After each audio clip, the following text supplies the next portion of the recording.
Iraganerantz begiratzeak, oroitzapen ederrez gain, beste oroitzapen ahaztezin batzuk ere badakartza. Baina bizipen mingarriak eta batzuetan ulertezinak ere ekar ditzake gogora.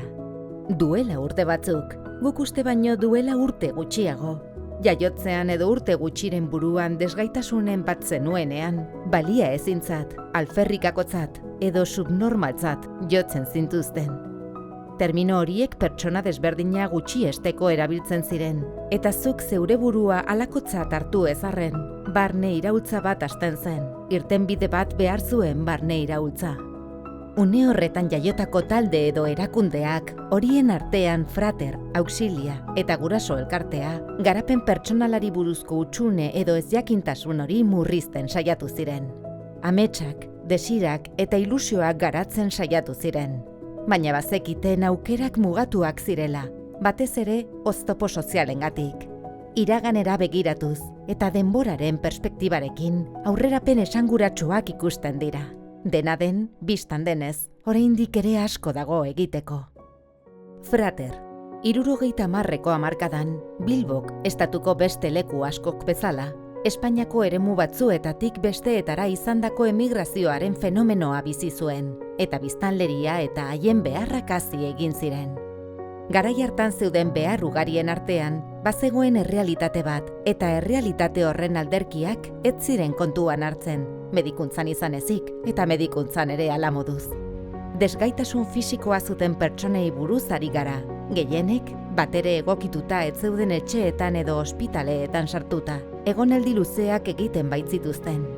Orduan, gaixoen ministroen ordenak, kamilotarrak eta bereziki Joaquin Kamara Armendariz erlijiosoak ordenako beste kide batzuekin eta voluntarioekin batera, desgaitasuna zuten pertsonen mundu horretara begiratzeko eta haien bizitza eta senideena hobetzeko zer egin zitekeen ikusteko abenturari ekin zion.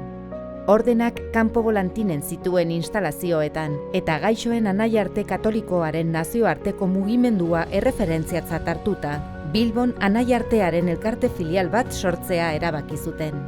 Joaquin harremanetan jarri zen desgaitasuna zuten pertsonekin eta haien senideekin, biltzeko eta gure kolektiboa garatzeko eta gizartean integratzeko jarduerak sortzeko. Martxan jarri zituzten jardueren artean, bazen bat langile voluntarioen ahalegin handia eta bitarteko asko eskatzen zituena. Udako oporrei buruz ari gara. Lehen aldiz, desgaitasun fisikoa zuten pertsona asko beren familia ingurunetik kanpo biziko baitziren. Opor horiek egin ziren leku gehienetan, ingurunea egokitu behar izan zen, zeuden zailtasun ugarietara egokitzeko, egokituta ez zeuden ikastetxe, igerileku edo garraioak baitzeuden.